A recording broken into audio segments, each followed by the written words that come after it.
Bismillahirrahmanirrahim. Qala al-musannifu rahimahullahu ta'ala wa nafa'na bihi wa barakatuhu fi dharaini amin. Paslun, adapun satu pasal fi furudil wudu'i yang menerangkan tentang berbagai fardunya wudu. Mufradnya fardun, jamaknya furud. Menerangkan tentang berbagai fardunya wudu. Wahwa adapun lafaz al-wudu bidomil wawi dengan mendomahkan huruf wawunya. Wu, bukan wi, bukan wa, bukan widu, bukan wadu, tapi wudu. Bil ashari, pada qaul yang masyhur, maksudnya yang terkenal, itu ismun isim, tapi kata benda atau nama, lil fi'li untuk fi'il, untuk perbuatan. Jadi kata wudu dengan domah huruf wawunya, wudu, itu secara pendapat yang masyhur maksudnya adalah penamaan untuk suatu pekerjaan. Nah, ini bolak-balik saya sampaikan, kadang kalau yang awam nganggep wudu itu kata kerja. Ya, hati-hati, dalam bahasa Indonesia orang wudu berarti wudu kata kerja, dalam bahasa Arab enggak. Wudu itu isim, kata benda yang menunjukkan suatu pekerjaan, ya. Beda lagi dengan berwudu, nah itu lain lagi. Mas Adan berwudu, nah berarti berwudunya itu kata kerja, fi'il. Tapi kalau wudu doang, wudu itu bukan kata kerja, itu isim, ya, itu kata benda. Wahwa adapun lafaz wudu, ya tadi itu al-muradu yang dimaksud huna di sini, maksud daripada lafaz al-wudu ya yang kita baca tadi.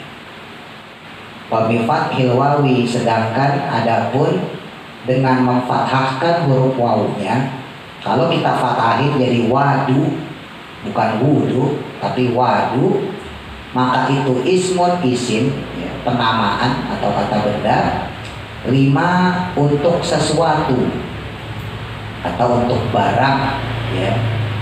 Dalam hal ini sesuatu yang dipakai, ya tawadu'u, yang bisa wudu bihi dengannya. Maksudnya sesuatu yang dipakai untuk berwudu, itu namanya wadu. Wa yashtamilu, dan mengandung atau mencakup apa al-awalu, lafaz yang awal, lafaz wudu maksudnya ya, yang wawunya di domah, ala furudin, atas berbagai fardu, wasunanin, dan berbagai sunnah. Pada karo, dan menyebutkan siapa al-musannifu, musannif pengarang kitab, al-furudo, akan berbagai fardunya wudu, fi qaulihi, pada qaul beliau, ucapan beliau, qauluhu wa furudul wudu'i sittatu asya'a. Itu yang ada di kitab takrib, ya. Kita kan lagi belajar Fathul Qoribnya, syarah dari kitab takrib yang dulu kita udah hatam. Ya, masalah paham nggak paham belakangan lah, penting hatam dulu aja. Wa furudul wudu'i, adapun berbagai fardunya wudu, itu sitatu asya'a, ada 6 perkaranya. Syai'un mufrad, jamaknya asya. Ahaduha, adapun pertamanya sitatu asya, yang pertama dari 6 perkara tersebut itu aniyatu, niat. Yang pertama niat. Wa haqiqatuha, dan adapun hakikatnya niat, syar'an, secara syarak atau syariat. Apa sih yang dimaksud niat secara syariat? itu qasdu syai'i, yaitu menyengaja sesuatu, muqtarinan yang bersamaan atau berbarengan, bifilihi dengan perbuatannya. Yang dimaksud dengan niat secara hakikat dalam istilah syariat atau syarak ya, yaitu menyengaja sesuatu yang bersamaan dengan perbuatannya. Fa'in tarokho, maka jika menginginkan atau hanya bertekad lah kalau bahasa kita, anhu darinya, maksudnya dari perbuatan tersebut, saya pengen begini, saya bertekad begitu, maka sumia dinamakanlah azman akan azm. Jadi kalau baru cuman pengen atau baru tekad, itu namanya azm, bukan niat. Ini udah sering saya sampaikan ya. Bedanya azm sama niat apa? Itu kalau azm berarti sebelum, sedangkan niat bersamaan. Ya, contoh gampangnya sering saya sampaikan, misalnya teman-teman ngomong, besok saya mau ngasih anak yatim 100.000. Nah, itu kalau dalam bahasa Indonesia itu niat. Ya, dalam bahasa Indonesia ya. Tapi dalam bahasa fikih bukan, itu baru azm. Dapat nggak pahala? Dapat pahala bertekad atau menginginkan suatu perkara yang baik, rencana lah bahasa gampangnya. Merencanakan sesuatu yang baik tetap dapat pahala. Nah, cuman belum masuk dalam kategori niat. Beda halnya ketika besok kita datang ke anak yatim, nah terus kita sambil bawa duit 100.000, nah itu namanya niat. Hati-hati, jangan sampai gagal paham. Kalau kita balik pertanyaan ke yang majalis susania, ini duit udah kita bawa nih 100.000 di kantong. Datanglah kita ke anak yatim. Pas kita mau keluarin tuh duit 100.000, ternyata duitnya hilang. Nah, pertanyaan saya, dia dapat pahala apa? Pahala niat atau pahala amal?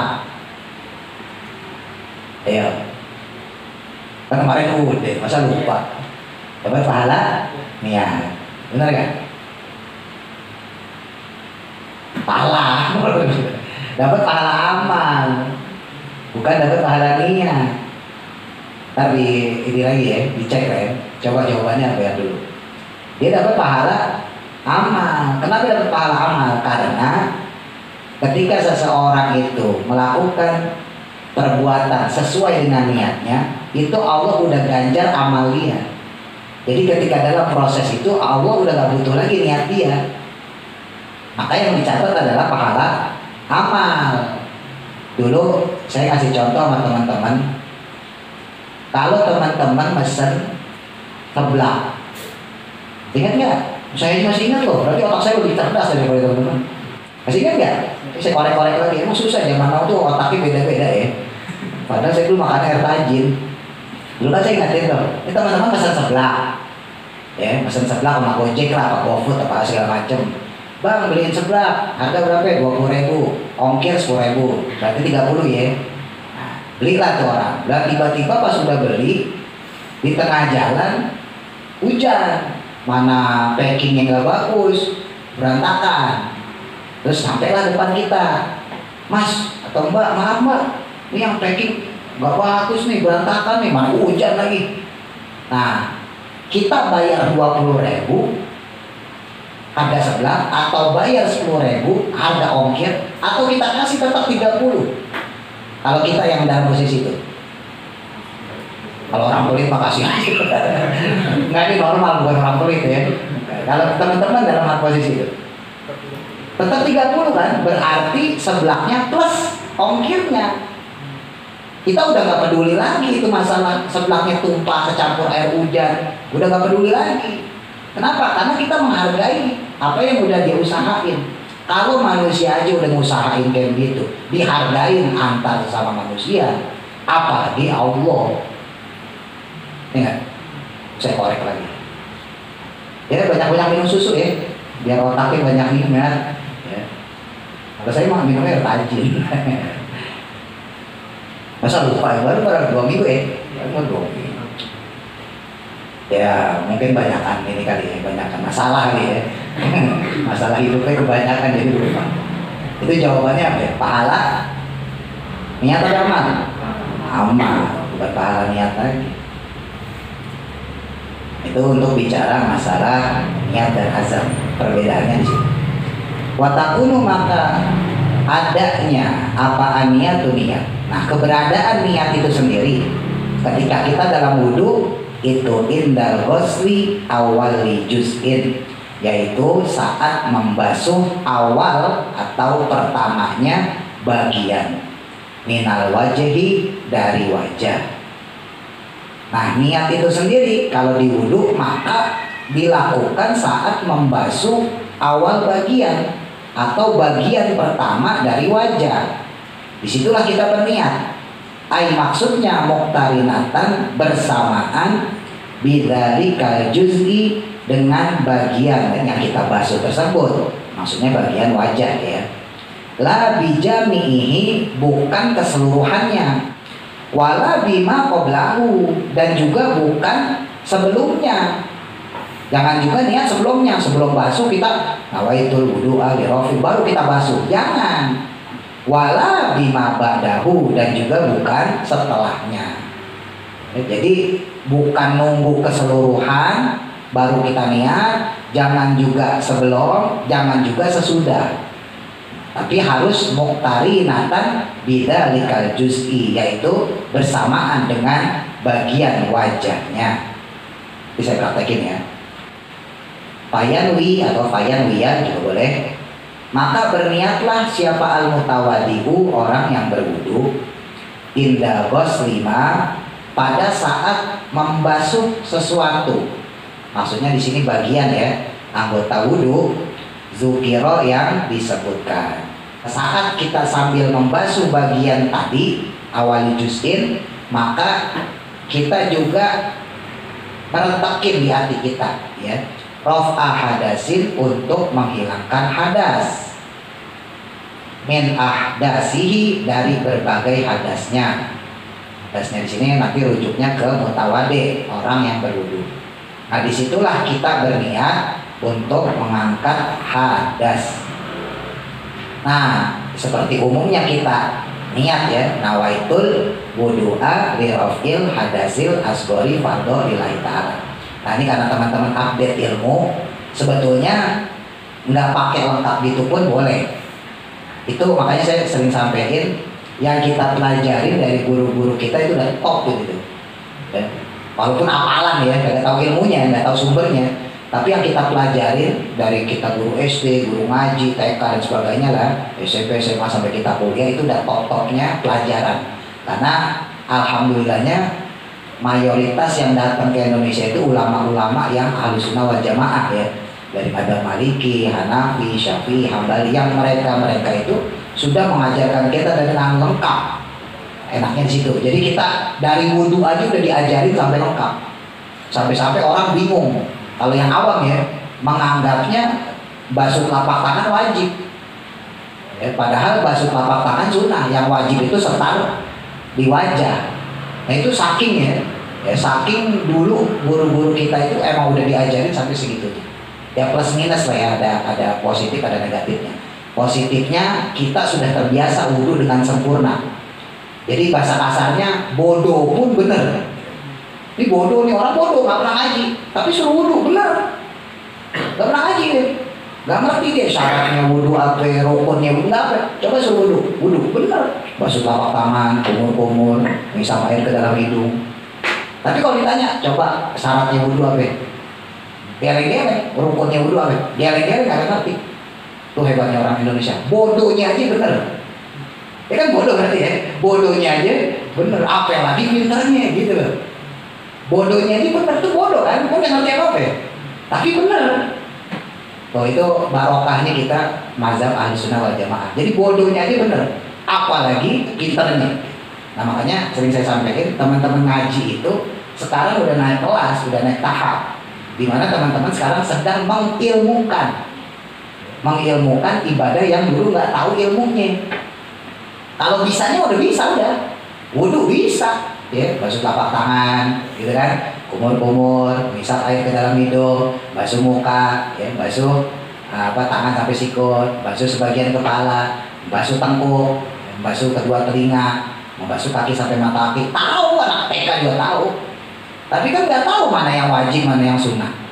Nah, fungsinya ngaji itu tujuannya untuk mengilmukan tuh. Yang tadi kita nggak tahu, yang tadinya kita bodoh, akhirnya kita jadi pinter. Tentunya kalau bicara pahala, faedah, fadilah, jauh lebih besar orang yang tahu ilmunya lalu dia melakukannya ketimbang orang yang nggak tahu ilmunya. Walaupun kalau secara perbuatan pekerjaan sama, beda secara pahala, secara fadilah dan keutamaan. Jadi yang teman-teman lakuin itu udah top lah ya.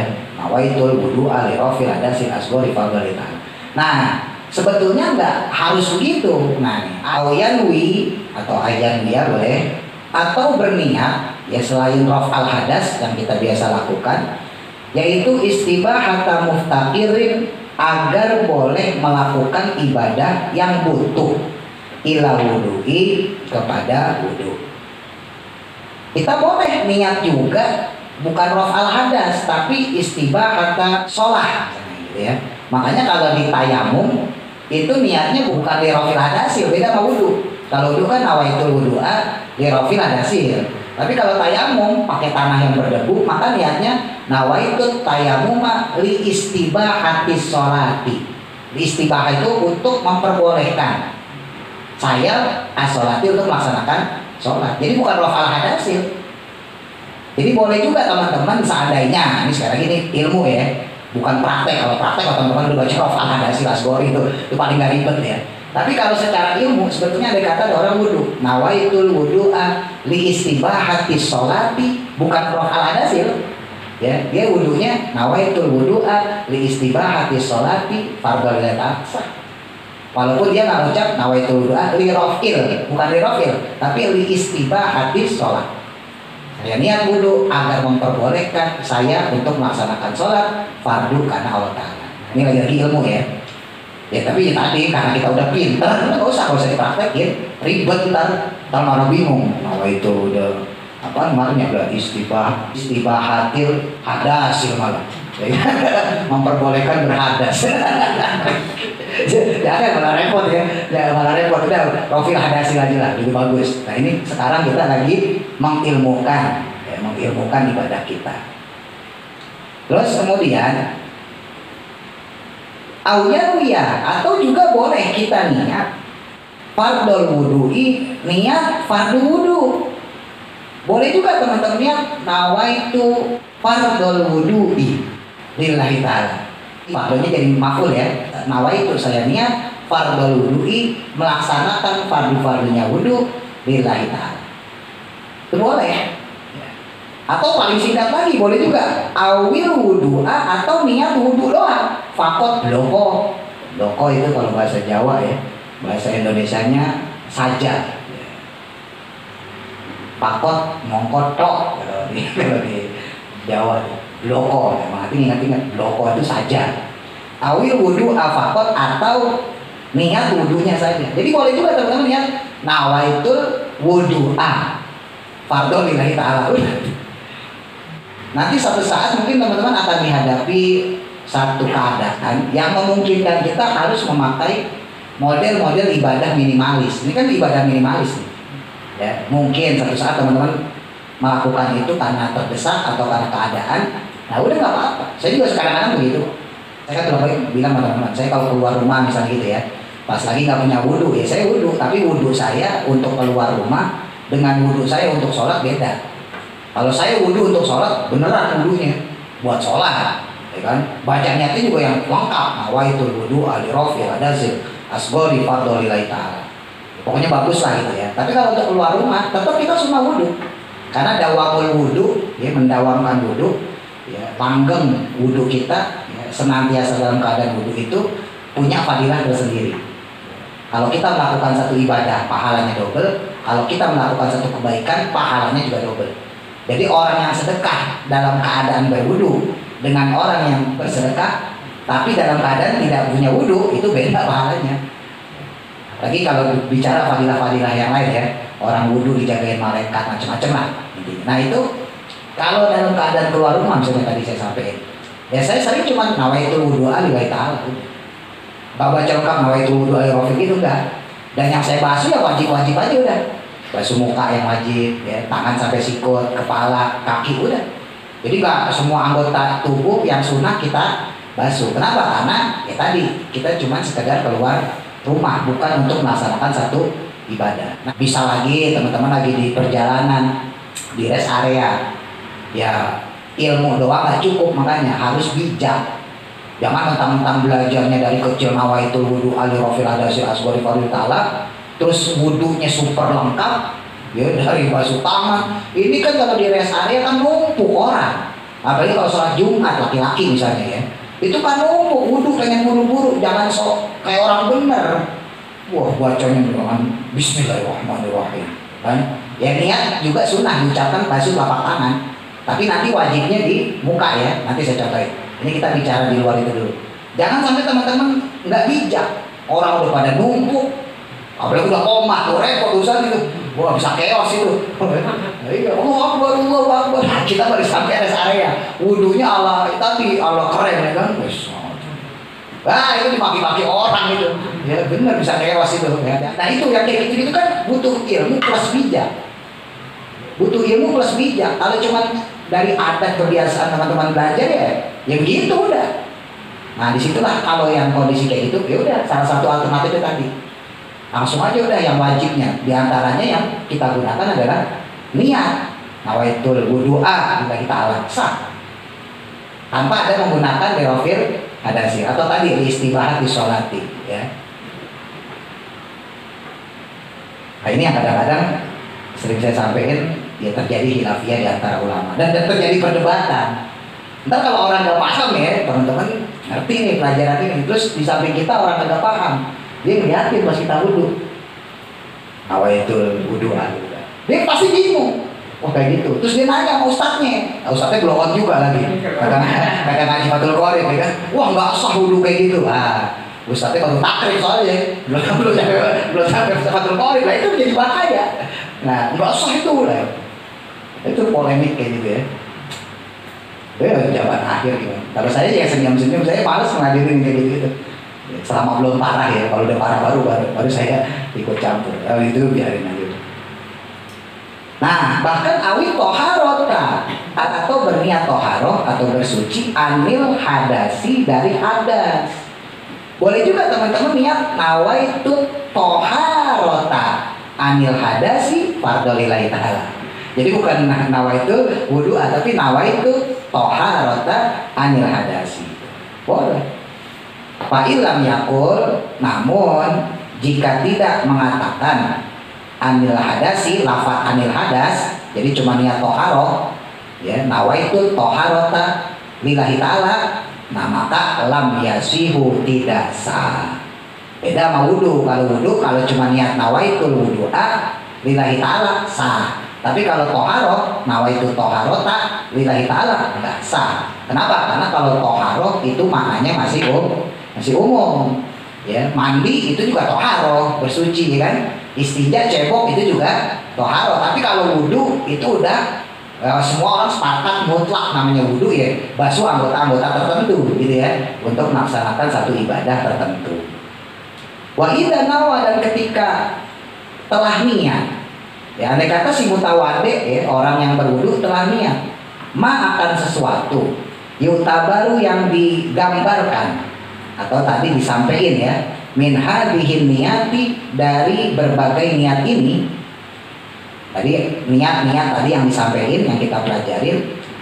Lalu wasyarota, menyertakan ma'ahu, bersamanya, niyata tanazzufin, akan niat membersihkan badan. Jadi andai kata ada orang niat wudhu sambil niat bersihin anggota badan, al-tabarrudin boleh, tabarrodin boleh, atau sambil menyegarkan badan. Saya wudhu biar badan seger ah.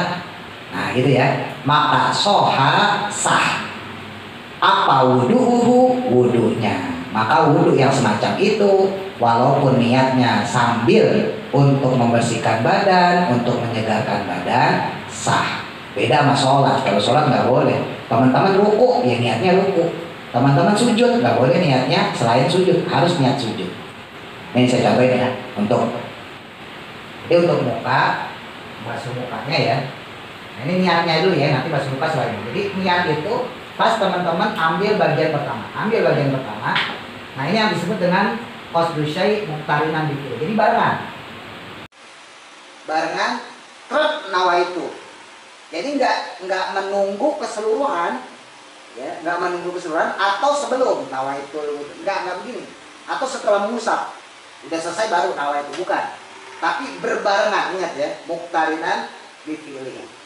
Ingat tadi saya sampaikan awalnya baca bismillah. Ya, awal baca bismillah, bismillahirrahmanirrahim itu sunnah. Nawaitul wudu'a sambil basuh telapak tangan juga sunnah, bukan wajib. Nanti disambung doa ya. Allahumma inna as'aluka al-yumna wal barokah wa a'udzubika minasyu'mi wal halakah. Ya, nanti dilihat di bacaan yang dulu pernah saya kasih. Nah, ini kita bahas yang wajib dulu ya. Nah, nanti kemudian yang tadi sunnah itu dibaca di pas basuh muka. Nah, basuh mukanya ini sambil niat wajib. Jadi ambil air langsung.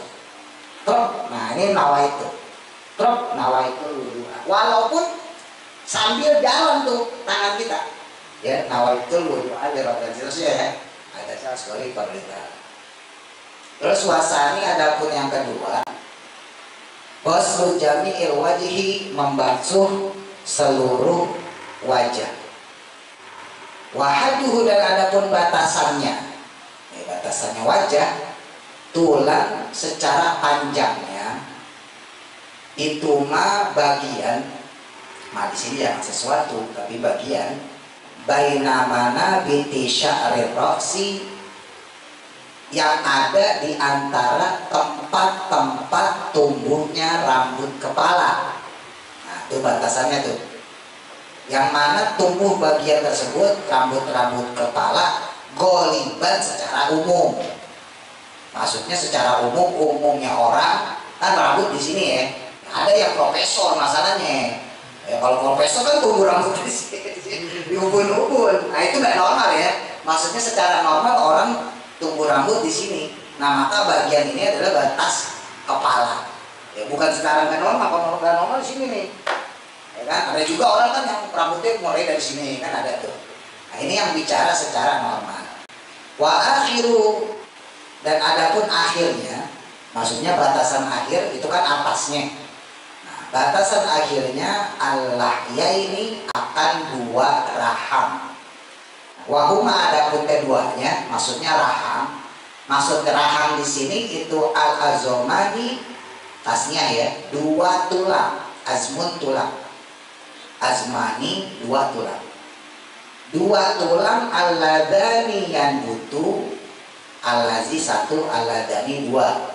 Ya, yang mana tumbuh keduanya, alaihima, pada keduanya, maksudnya pada dua tulang tadi, apa al-asnanu, gigi, asufla yang bawah. Udah tuh yang namanya raham adalah bagian tubuh kita yang mana tumbuh gigi di bagian bawah. Udah ini ya. Emang ribet kalau dibahasain itu ya. Agak aneh, susah. Padahal ditunjuk lebih gampang. Mana raham? Gitu aja ya. Tapi kalau ditulisin ya kan, alladani yang butuh alaihi mal islam, itu. Makanya kayak sholat aja Nabi, sholu kama ra'aitumuni usolli. Udah kamu sholat, lihat kayak saya sholat. Padahal kalau secara fikih bahasa tulisan kan susah. Ya kan, Prof kalian ini ngangkat dua tangan, itu panjang. Udah lihat aja saya sholat. Nah, sama kayak wudhu juga gitu. Nah, batasannya, nah ini ya, bawah bagian dari atas kepala, tumbuhnya rambut sampai bagian rahang yang ada gigi kita keluar di bawah. Ya jetabiu, yang bertemu, apa mokot di muhuma, ujung keduanya, bidakoni, pada dagu. Nah, rahang kita itu kan pertemuannya di dagu. Nah, ya udah itu batasan kita untuk secara panjang wajah kita. Wa muakhiruhuma, adapun pangkal keduanya itu fil udunaini, yaitu pada kedua telinga. Wahaduhu dan adapun batasannya tadi udah ya, ardon secara lebarnya. Kalau tadi secara panjangnya, kalau secara lebarnya itu mah bagian bainal udunaini di antara kedua telinga.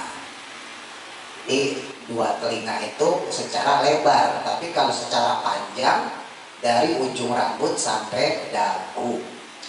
Wa idza kana dan jika adanya alal wajhi pada wajah. Kalau di wajah itu ada apa sya'run ya rambut atau bulu. Nah, kalau rambut kan nggak mungkin ya, bulu-bulu halus. Kan ada orang kadang break mouse-nya sampai pipi-pipi ya. Nah, itu ada orang kayak gitu. Atau rambutnya itu sampai ya bulu-bulu halus, bukan rambut. Kalau rambut mah standar segini, tapi bulu-bulu halusnya sampai ke jidat. Khafifun yang tipis, au kathifun atau lebar, tebal.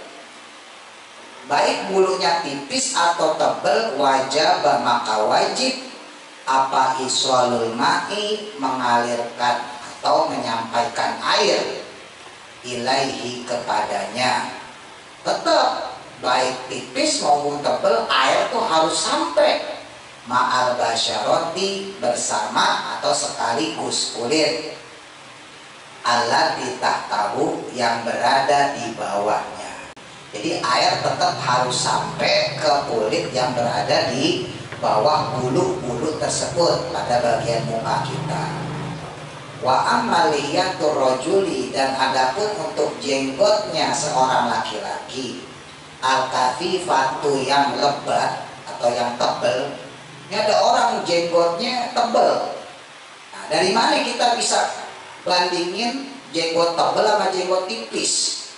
Nah, ini kan timbul khilafiyah. Gimana caranya? Nah, caranya bi alam yaro, dengan tanpa terlihat ya, yang mana nggak bisa melihat siapa al mukhotobu mukhotob, orang yang diajak bicara. Basyarotaha akan kulitnya min khilaliha dari selak-selaknya. Jadi andai kata ada orang ngobrol, orang ngobrol sama kita, nah orang tersebut, nah kita berjenggot ya, berjenggot tebal, di sini saya berjenggot tebal. Ah, Ipan nih, tebal apa tidak? Nah, tergantung nih, misalnya saya ngobrol sama Ipan nih, nah jenggotnya itu menutupi keseluruhan dagu nggak? Jadi yang disebut tebal tipis itu nanti ya relatif lagi-lagi. Kalau orang atau mukhotob ya, yang diajak bicara itu bisa melihat dagu kita, maksudnya tidak terhalangi dengan jenggot yang tebal. Kan kalau saya kan tipis nih, dikit doang ya. Nah jenggot yang tebal tadi, maka itu dikategorikan jenggot tebal ya. Kenapa? Karena dagunya sudah tidak terlihat, kulitnya sudah tidak terlihat. Nah itu yang disebut dengan batasan kapan seseorang terhukumi jenggot tebal atau jenggot tipis. Nah kalau orang yang jenggotnya tebal, fayakfi, maka cukup atau sah ya, dalam hal ini maksudnya cukup baginya atau sah baginya apa goslu zohiroha, untuk membasuh bagian luarnya. Justru kalau orang jenggotnya tebal, yang mana orang melihat kok ini nggak kelihatan dagunya, maka membasuh bagian luarnya saja, gini doang ya, sampai sini luarnya gitu, maka itu sah. Bikhilafil khafifati, berbeda halnya dengan jenggot yang tipis. Kalau yang jenggot tipis malah kagak sah, harus sampai diselah-selahin ke dalam-dalam. Kayak saya nih, jenggotnya dikit ya, tipis, ya udah selahin ke dalam-dalam. Nah jenggot yang tipis berarti kebalikannya. Wahia adapun dia, maksudnya khafifah ya, jenggot yang tipis tadi itu mah sesuatu, maksudnya jenggot yaro yang terlihat siapa al mukhotobu, oleh orang yang diajak bicara, basyarotaha akan kulitnya. Maka orang yang terlihat jenggotnya dengan orang yang berbicara dianggap sebagai jenggot tipis. Fayajibu maka Pak Haji nyolong tebu, fayajibu maka wajib. Yang itu saya tuh bercanda ini. Wajib yajibu, wajib ya. Fayajibu maka wajib apa isolul ma'i, nah, menyampaikan air atau mengalirkan air libasyaratiha sampai kepada kulitnya. Jadi hati-hati nih, ntar perempuan yang punya suami jenggotnya tebal ya. Kalau kata orang zaman dulu kan nyapu yang bersih ya. Kalau nyapunya agak bersih, suaminya jenggotan, brengosan katanya. Akhirnya perempuannya sengaja nyapunya nggak bersih. Kok masih kotor? Iya, saya pengen punya suami brengosan. Wa bi khilafil lihiyati imra'atin. Nah, sama juga, beda juga dengan jenggotnya perempuan. Wa khunsa dan khunsa. Ada perempuan berjenggot. Ya, kalau tadi jenggotnya laki ya, tebal tipis, ada perbedaan. Nah, ini sekarang berarti terhukumi yang tipis ini ya berbeda dengan jenggotnya perempuan atau khunsa. Nah, masih ingat ya khunsa apa? Yang ngaji kemarin Nabila tuh. Iya, orang yang punya kelamin ganda. Ini apa lagi baru kemarin dulu lupa. Ya, khunsa dalam artian bukan banci kaleng, bukan bencong yang suka bobas betot. Ya. Khunsa di sini orang yang punya alat kelamin ganda. Jadi dia punya zakar, punya farji, ya, punya penis, punya vagina. Nah, nanti secara hukum fikih itu teratur ya. Kita nggak bahas itu, intinya khunsa itu seperti itu. Nah, kalau khunsa sama perempuan nih, andai kata dia berjenggot, maka fayajibu wajib apa isolul ma'i menyampaikan air atau mengalirkan air libasyarotihima pada kulit keduanya. Walau kasupan, walaupun lebat. Bisa bedain ya. Kalau laki-laki, kalau lebat cukup bagian zohirnya saja, bagian luar. Nah, tapi kalau perempuan atau khunsa, orang yang punya kelamin ganda, kalaupun dia lebat, tetap jenggotnya itu harus nggak boleh menghalangi air masuk ke dalam kulitnya itu. Bisa bedain ya. Ibarat kali kita punya teman yang cewek, dia berjenggot. Kalau berkumis ada perempuan berkumis ya, ada. Ya berjenggot ya, berarti sama kumis juga begitu. Orang jenggot aja harus terbasuh kan. Padahal jenggot itu kan batasan dagu kan. Apalagi kumis, berarti kumis juga nggak boleh menghalangi air itu sampai ke kulit gitu loh maksudnya. Wala Buddha dan tidak bisa tidak, atau bahasa gampangnya pasti atau harus. Kalau arti maknanya tidak bisa tidak. Kalau di Jawa ora kena ora. Wala Buddha tidak bisa tidak maksudnya harus ya. Ma'agos lil wajhi bersamaan dengan membasuh wajah, min ghusli juz'in dengan membasuh bagian minaroksi dari kepala, warokobat wala tata'ayyanu dan tidaklah harus apa alyadu dengan tangan ya lil mashi untuk mengusapnya. Jadi bisa pakai juga yang lain. Bal yajuzu bahkan boleh bihir kotin dengan kain wa ghairiha atau yang selainnya. Tadi ya udah saya sampaikan. Jadi boleh pakai kain terus dipakai kainnya nggak masalah. Walau gosala dan jika membasuh. Nah, lafadznya gosala ya. Kalau untuk kepala lafadznya masku. Tapi di sini pakai gosala. Kalau membasuh dengan lafadz gosala maksudnya ya. Goslun itu sebetulnya memandikan. Goslun kan mandi ya. Nah, masun itu baru mengusap. Nah, ini dalam bahasa Indonesia memang terjadi apa ya? Kelemahan secara bahasa. Jadi teman-teman harus pahami di sini. Kalau untuk tangan itu goslul yadaini, membasuh. Walaupun diartikan sama juga membasuh ya, atau mengusap sama aja. Tapi kalau untuk pala itu masku. Goslu sama masku beda. Gitu. Nah, andai kata kita untuk pala nggak kita masku, tapi kita goslu, kita basuh, maka tentu banjir maksudnya gitu ya. Kan beda, kalau masku itu teman-teman begini doang sah. Itu masku namanya, beda sama goslu. Kalau goslu berarti kan semua. Paham ya? Nah, ini secara bahasa teman-teman jangan sampai gagal paham. Tapi andai kata kita pilih goslu, boleh. Badala masihah ya sebagai ganti untuk mengusapnya. jaza maka boleh. Walau wadoa, dan jika meletakkan yadahu akan tangannya, al-maglulata, yang telah dibasahi. Andai kata ada orang tangannya dibasahin, walam yaharikha, namun dia tidak menggerak-gerakannya, ya, maksudnya untuk membasuh kepala tadi, maka jaza juga boleh. Wal khamisu, dan ada pun yang kelima, itu ghuslu rijlaini, membasuh kedua kaki, ilal ka'baini, sampai kedua mata kaki. Illam yakun, jika tidak ada atau tidak memakai siapa al-mutawadi'u, orang yang berwudu, labisan, memakai dia, lil khuffaini, akan dua khuf. Masih ingat ya, khuf ya, sepatu kulit. Bahasa saya dulu sepatu koboi, bukan sepatu yang umum teman-teman punya ya. Sepatu khuf itu sepatu kulit yang dia itu tidak menyerap air. Nah, fa'in-kana, maka jika adanya dia itulah bisa huma, memakai keduanya, maksudnya memakai khuf, bukan sepatu biasa ya, sepatu yang tidak menyerap air, dan itu pun harus melebihi mata kaki. Ya, saya sering menyebutnya sepatu koboi lah ya. Wajib, maka wajib alaihi, baginya, apa mashul ini, membasuh kedua khufah tadi, au ghuslu rijlaini, atau membasuh kedua kakinya.